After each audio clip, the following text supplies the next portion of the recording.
Good evening, everybody. I'm Councillor Stan Forecast, the chairman of this committee, and I'm pleased to welcome you this evening. The meeting will be broadcast live and recorded for playback on the council's YouTube channel. Will anybody else be recording the proceedings? No. If the fire alarm sounds during the meeting, please remain seated and members of the Democratic Services team will assess the situation and give further instructions if necessary. And please also note that there's a change of order in the items this evening. It will now be item 12, followed by 10 and then 11. Item 1, apologies. We have received apologies from Councillor Bryant, Eagle and Harper. Are there any other apologies? No. Substitute members, Councillor. Yes, Councillor Simon Webb for Councillor Heidi Bryant. Brilliant. Thank you, Councillor Webb. Item 3, urgent items. There are none this evening. Item 4, there's no visitor members. Item 5, are there any disclosures by members or officers? No. Any disclosures of lobbying from anyone? No. Item 7, I move that all items be taken in public as proposed. Is that agreed? Excellent, thank you. Item 8, minutes of the meeting. I move that the minutes held on October 3rd be approved as correct and signed. Is that agreed? Agreed, thank you. Item 9, in addition to the items shown, a report on financial inclusion and social well-being strategy will be presented to this committee in February 2024. Are there any comments on the forward plan by members or the Cabinet member? Councillor Russell. Thank you, Chairman. Yeah, just a couple.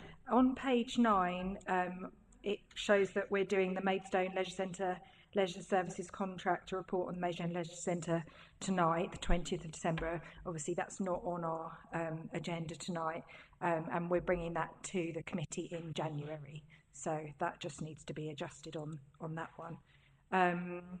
And the only other comment was obviously we had the motion at full council, so just how that's going to run through the pack, that will come as a motion to this committee in January as well, where we'll all debate the motion, and then following on from that, whatever happens after that will follow through. So if we could just pop that onto the forward plan as well. Thank you. Brilliant, thank you, Councillor Russell. Welcome, Councillor Gooch. You okay? I do apologise for my lateness, Chairman. I haven't been lobbied. What was the other one? I haven't got any declarations and whatever else. I'm guilty of a lot of things, but nothing on the agenda. Thank you very much, Chairman. I apologise. Thank you, Councillor Gooch. Any further comments on the forward plan? Anyone? No. I move that the forward plan be noted. Is that agreed? Agreed. Thank you, members. Item 12, this report will be introduced by Councillor Claudine Russell, the Equality, Diversity and Inclusion Annual Update. Thank you, Chairman. Yes, so here we're reporting the progress that's been made on the Equality, Diversity and Inclusion Action Plan on an annual basis. So this forms part of the Council's legislative, goodness me, put my teeth in, duties under the Equalities Act as part of its public sector duty. The EDI Action Plan supports delivery of the Council's 3 EDI objectives: a service provider, a community leader and an employer, which are outlined in the EDI policy and in the evening's papers for background and context. So we refresh every 3 years the policy, and that was agreed by Cabinet in January 2023, along with the current action plan. So the report this evening provides an overview of the progress that's been made this year. You've got the full update in Appendix 1, and then it's important that we have an up-to-date plan, obviously to reflect the current challenges faced by residents and staff, so the Council can deliver on its equality, diversity and inclusion objectives. New and updated actions have been developed in consultation with both officers and members Cabinet, and the revised action plan is at Appendix 2 and has some new actions in there. So the action plans obviously recognise as an important role of elected members. The community knowledge and the residents they represent is also recognised and supported. Finally, the staff EDI survey has also informed a number of new actions which are referenced in the action plan and will be delivered as part of the Council's workforce strategy. Happy to take any questions. Thank you, Councillor Russell. Councillor Webb. It's a favourite horse chestnut of mine, this one. Within the policies, clearly I can see the commitment, the action and the update. Shouldn't there be a timeline against the actions so that we are clear, or Cabinet is clear, or this pack is clear, that over the period of time that work has been done? Thank you, Councillor Claudine. We can put that in, but the action plan is refreshed every year. So this is the action plan for this coming year and the updates on this previous year that we've just done. But yeah, we can add that in if you think that would be beneficial. Thank you. Councillor Gooch. Thank you, Chairman. Just to follow up on Councillor Webb's comment, well picked up, if I may say so, because I always have a reaction about timelines. I've got a thing about timelines. I accept your point, Councillor Russell, but there could be a danger that something could just sort of be held over to the following year. Something could just slip through. And I just think it would be a belt and braces to see a timeline. But having said that, I thought this was a very comprehensive paper, so I'd like to thank the staff for that. I think it's I find it quite nebulous sometimes. Some aspects of it are a bit nebulous for me anyway. But I thought it was very comprehensive. But just that action timeline, I would find useful. Sorry, it's what I like. Yeah, that's fine. We can include that. Yeah, thank you. Can I say this is a very easy, purposeful read? I can't say many of the policies that come out from the Borough Council are as succinct and clear and to be able to be understood. So to the officer that has done this, it is really good. Thank you very much. Thank you, members. Is there any further comments to make on this agenda item? No. I therefore propose that we agree the recommendations on page 112 as per the papers. With the addition of the timeline. Yep, seconded. Councillor Webb. Is that agreed, everyone? Agreed? Yeah, brilliant. Thank you. Agenda item 11, the quarter finance update and performance monitoring report. Over to you, Councillor Russell. Thank you, Chairman. Agenda item 10, I think, the second quarter financial update and monitoring report.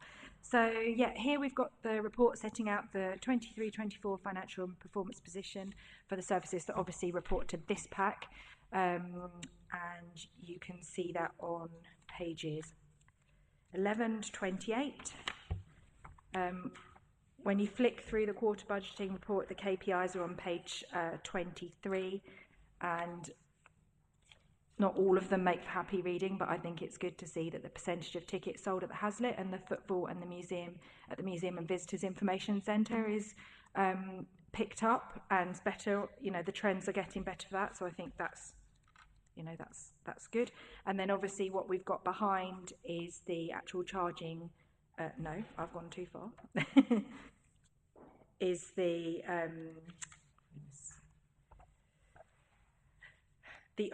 updates on the UK share prosperity money. So I think that's really important to have a look at how that's been spent. So you've got that on page 27 and 28. And hopefully you can see that we've been making good use of that UK share prosperity money for the borough. And happy to take any questions. Thank you, Councillor Russell. Councillor Gooch. I think I beat Councillor Webb to it. Thank you, Chairman. I found this quite encouraging reading, actually. Can I just ask the Cabinet member how you felt about it? Did it fit in with your visions? Have you got any disappointments or points of real pleasure or is it just another report? Thank you. No, obviously this has not been my portfolio for long, but I really do love it. And I was really pleased to see this stuff at the museum continuing to pick up. And I just think that shows what the staff and the trusts and everybody put into that facility for the borough to make sure that it's worthwhile and keeps on getting the visitor numbers. Obviously that was aided by the Carriage Museum that opened over the summer, but I think that was really good.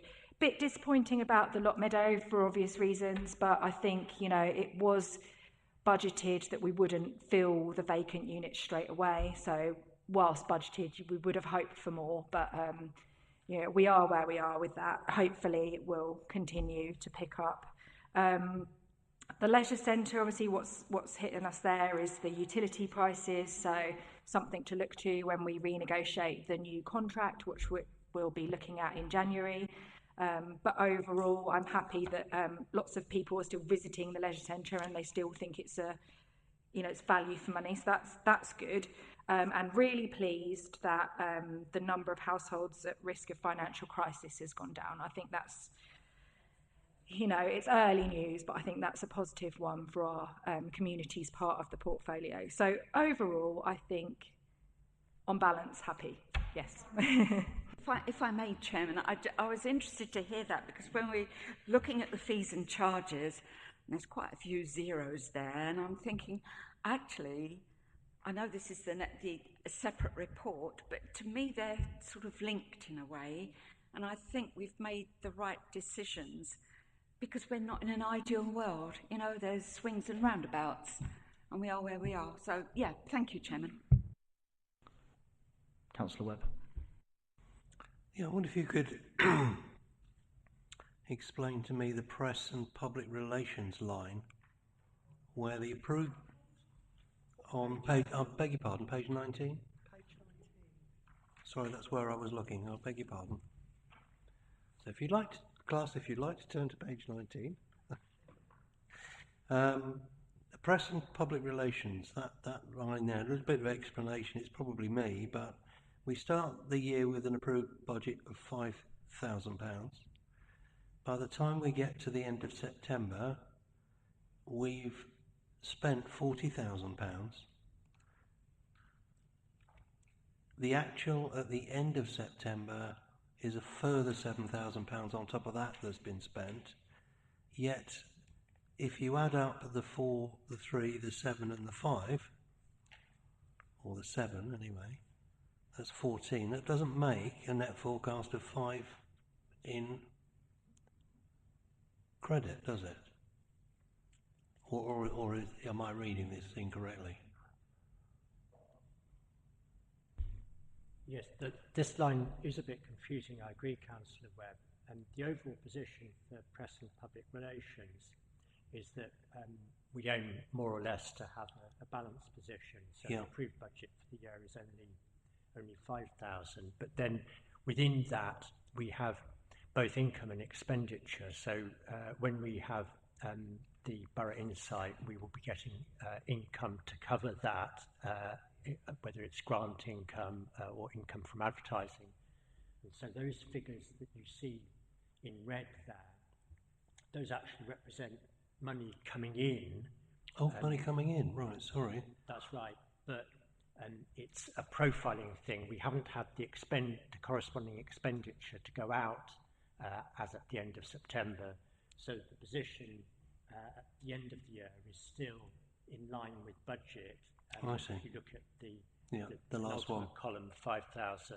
Yeah. So what you're seeing at the half-year point is just to do with the profiling of income and expenditure. Do you know, I couldn't be an accountant because I look at mine as 42 and think that's a debt. But no, it's okay. It's not you, it's me. But okay, that helps an awful lot. I was going to ask a couple of other questions, but I don't need to now. Now you've said that's positivity. But no, thank you very much. Councillor Fort. Just a question on Lot Meadow. Obviously, the end of year forecast variant is 400,000, and I understand that there's some tenancies that have fallen vacant. And it was when it was purchased, it was going to be a period of non-income producing, but we're in a deficit, and I'm just concerned we've acquired something with 400,000 down. You know, a non-profit is one thing, that's neutral. This is a deficit. Yes, thank you, Councillor Fort. Yes, as the note in the report explains, we knew when we acquired Lockmeadow back at the end of 2019 that some of the leases there, particularly the ones for David Lloyd, Feathers, Frankie and Bennett's, were due to come to an end in 23-24. So to an extent, this was anticipated. We knew we would have a challenge this year in replacing those tenants if they didn't continue with their leases. And so that unfortunately is what's happened. We've got currently a couple of vacant units where Feathers and Frankie and Bennett's used to be. We have got to the heads of terms stage in negotiations with a new tenant for the old Frankie and Bennett's unit.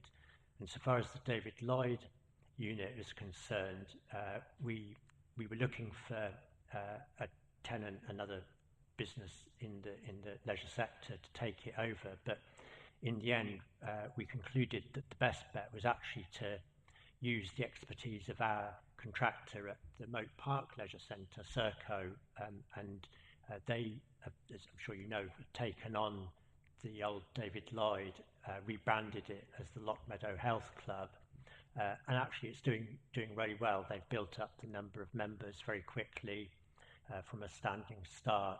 So that's positive news. Still waiting to get tenants into the other vacant units, but I'm hopeful that we'll be able to do that over the coming months, and that there's work, as you can imagine, going on with letting agents trying to identify suitable tenants for those premises.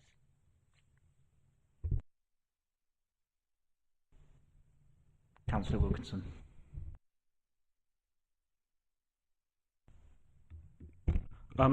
If you could just clarify, I don't really know who I should direct this to, but just picking up on the point that you made there, where you were here, it says that the business case for the Lockmeadow acquisition anticipated that at the end of the existing leases there would be a period during which these units would be non-income producing. Was the length of that period determined or considered? Yeah, we assumed 12 months when the units would either be vacant, or if we got somebody in, we would be having to offer a rent-free period.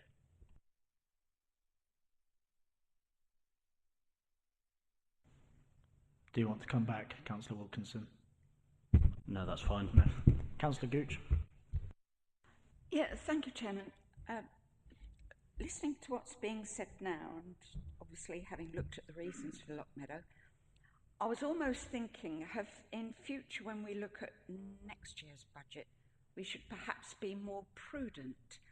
But then if we're too prudent, might not reach that balanced budget, because it is all guesswork at the beginning of the year, isn't it? And then halfway through the year you think, oh God, we're slipping up here a bit. So it's just making me think what we do about next year's budget, given the kind of things that can go wrong with the best of intentions and with the best planning in the world. It just makes, I just thought I'd just put it out there about a bit more caution in future. Who knows? Yes, you're quite right, and I would always try and take a cautious approach when budgeting. For next year, we will assume that we get tenants in. Don't want to be too negative, but it's also worth considering Lockmeadow in the context of the overall property portfolio. So we're generating around 4 million in total from the commercial property portfolio, and within that there will be overs and unders. So on other premises we'll be doing rent reviews and hopefully getting more than budgeted. So even if we have a shortfall in one area, I'm hopeful that it will be offset in others. Specifically for Lockmeadow, yes, I will budget on the assumption that we do get tenants in, but because of the size of our operations, we can manage to an extent if we don't get somebody in literally on the 1st of April on those vacant units. I hope we get people in even sooner, of course. Thank you very much, I get that. And I'm now thinking forward to the corporate services pack, who of course would have the overall view, and I think that's where what you've just said comes into play, doesn't it? I was just feeling, yeah, thank you for that. That's given me food for thought. Thank you. Bob, Councillor Hinder. Thank you. One area that, as far as I can recall, has not been terribly successful for a number of years, and I noticed there's negative figures again this time. Coventry Golf Course.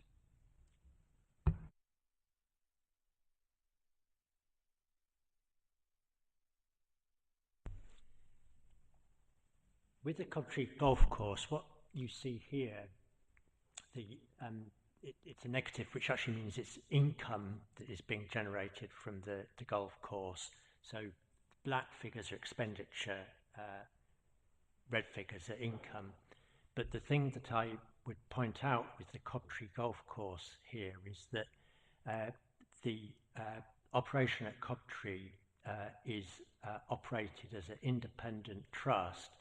The only income that the council gets is to do with the bit of the site that actually belongs to the council, which from memory is 2/9 of the total. So we, as a council, only see a small proportion of that. The most of the operations of the trust are run as a separate entity. The council administers the trust in terms of the bequest under which it was set up. But what you're seeing here is just the council's share of the Coventry operations.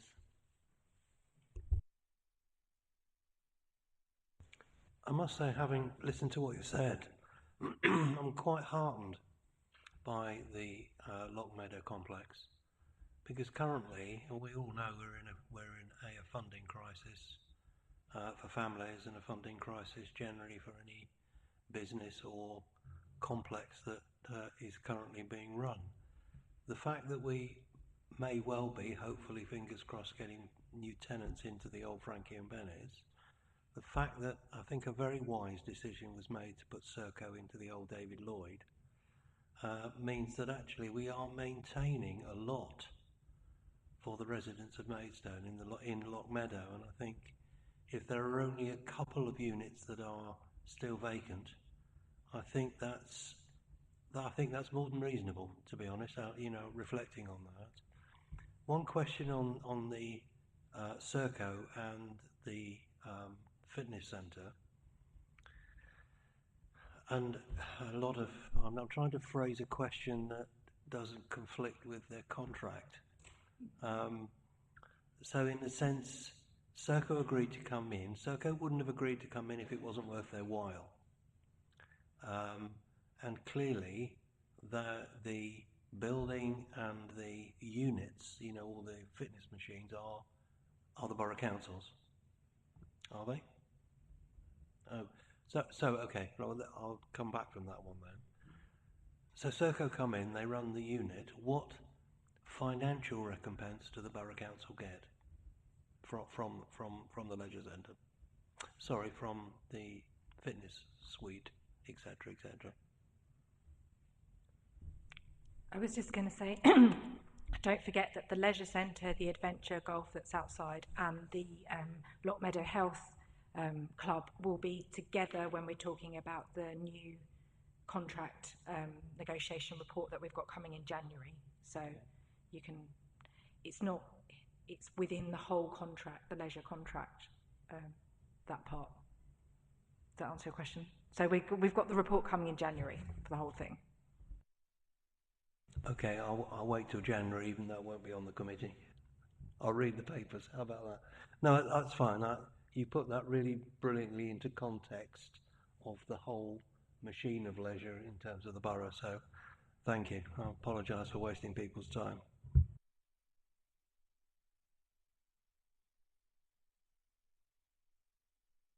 Yeah, maybe if I could just add to what Councillor Russell has said, it absolutely, the intention, and obviously this is still subject to whatever goes forward in January and what is ultimately agreed by the Cabinet, but the intention is that we would combine the Lock Meadow Health Club with the Moat Park Leisure Centre in future. But you're absolutely right that for the period up to the end of the current leisure centre contract, we've a separate agreement with Serco for the operation of the Lock Meadow Health Club, which likewise, in the same way as the leisure centre contract terminates next summer, and that agreement, without going into all the commercial details, gives a share or shares the income from the Lock Meadow Health Club between the council and Serco.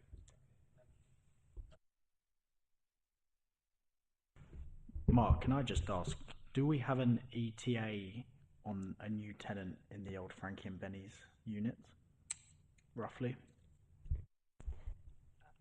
I mean, I would really hope that it's before the end of this calendar year, but we're kind of on the verge of finalising the lease terms. I don't have an exact date, but I think we're just weeks away.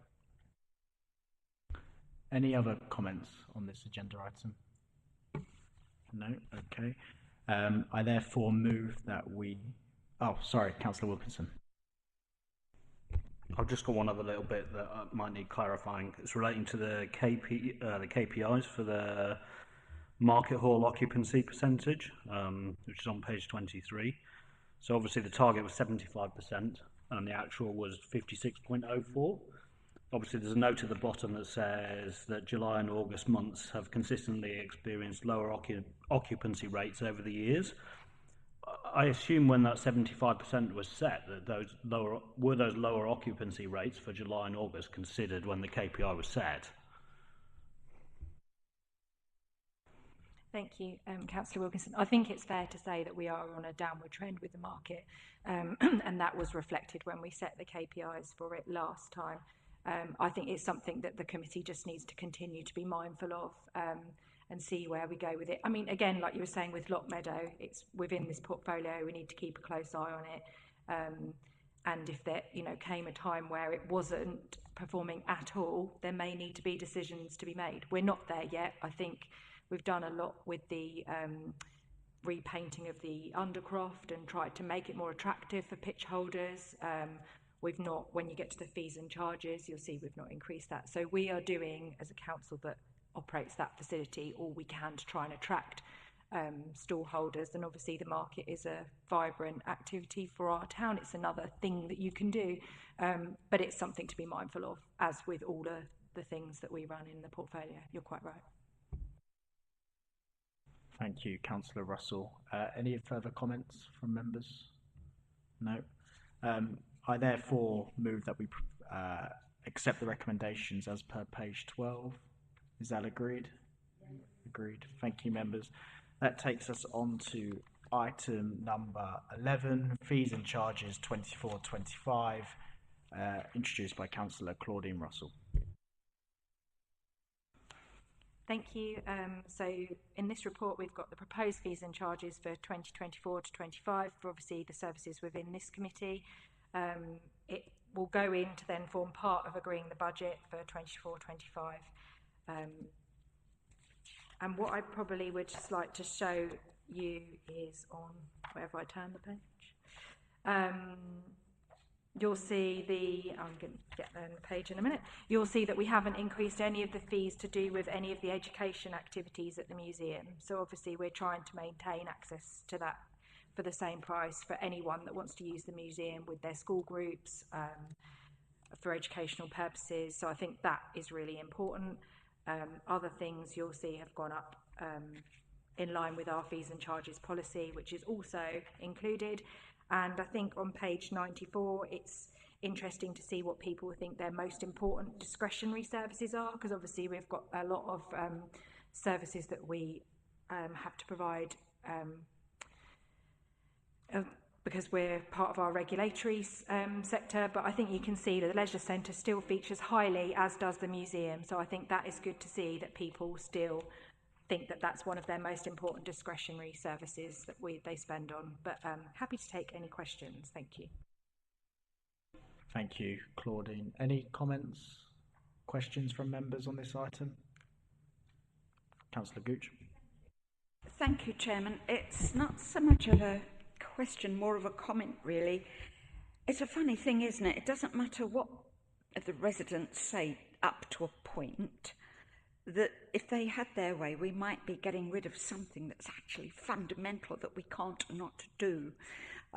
I'm not so sure that we can do an awful lot with these fees and charges. I mean, for example, of course we want the schools to bring their children to the museum, and it would be wrong to put, you know, and yet I look at other things and I think, oh, I wish we could put that up a bit. But it's such a fine balance, isn't it? You want to meet what residents want, but at the same time, you've got a borough to run, you've got a service to run, and I really think you've done as much, or the staff have done as much as they can on this. Nothing shouting at me. Thank you. Thank you. We've crept some things like the events things up a bit. I think, you know, where people are hiring our parks and things, that was the right place to creep up. But agree with you with the museum, school education activities. That shouldn't go up if we can at all resist it. Thank you. Yes. Are there any statistics on how many schools come to the museum? How many individual schools could have many school groups? And I'd just be interested to know how many of the borough schools come to the museum, and whatever that statistic is there a promotion drive from the Arts and Leisure team to get in contact with the schools, the primary schools, the local primary schools, to get more business in that way? And I'm saying business, but it's also about giving the children the opportunity to have a walk through Maidstone and see the sights and visit the museum, get frightened by a dinosaur and stuff like that. So I just wondered what those statistics were, and do we have a positive drive to get more schools in? Thank you. We have an educational officer at the museum, and she tailors the activities to the curriculum. So I think that is one of the main activities that they do there. Certainly when I've been there, they've always packed out in their classroom. They're making a lot of noise and then running all around with their little sheets to look at all the different things that they've got to tick off and whatnot. But I haven't got the statistics with me, but I can get that to you, because I think that's one of the areas that the museum staff I know are rightly really proud of. But I will get the actual statistics to you. Thank you, Councillor Russell. Will you share those statistics with the whole pack? Yeah, is that all right? Oh, of course, yes. Yeah, brilliant. Thank you. Anyone else want to come in on this agenda item? No? Okay. Oh, no, go on, Councillor Fort. Jump in. Just one thing I just thought was out of all this survey. Pride in Maidstone Borough. And actually, when you look at the figures, Very Proud was only 6.8%, Fairly Proud 37%, 37.5% Not Proud, and 18% didn't know. I think that's really upsetting. So the majority of people are not proud. I look at that. There we go. Actually, Chairman, can I come in there? I feel your pain, but then I said to myself, look, hang on a minute, this is only the ones that responded. All the other people were proud of Maidstone, and that's how I got through it. But I feel your pain. Hopefully the town centre strategy, whenever it, when it comes forward, might change that or help it along. No, thank you, Councillor Gooch. I think it's also to be mindful, people are a lot more vocal when they want to be critical. And I suspect and hope there's a louder majority sitting quietly, but I'll ask Councillor Russell to come in.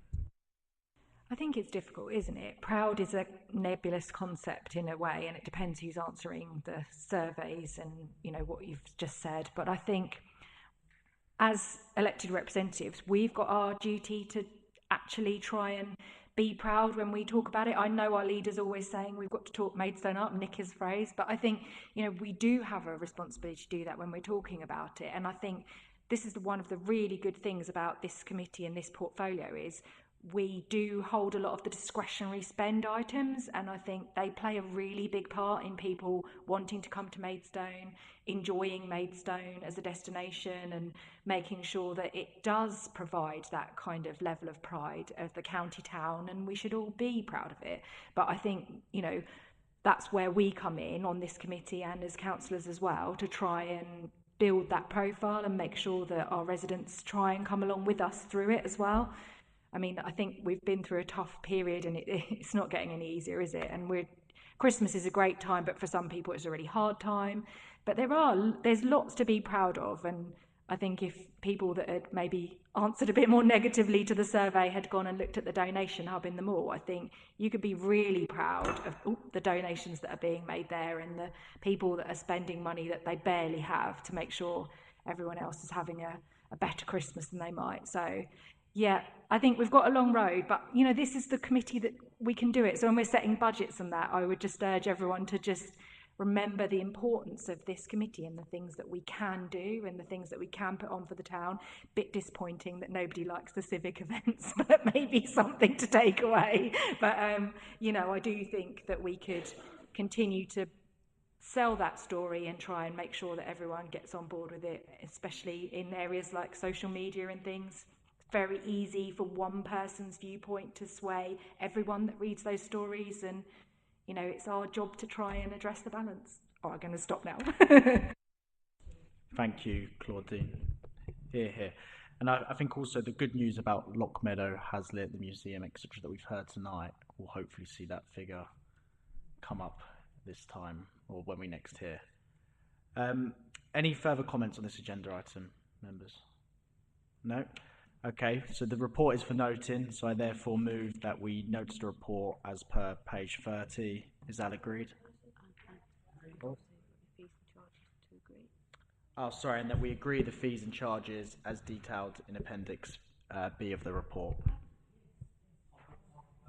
Yep. Recommending Cabinet to approve those fees and charges as well. And you're recommending Cabinet to approve them, Councillor Webb? Yeah, brilliant.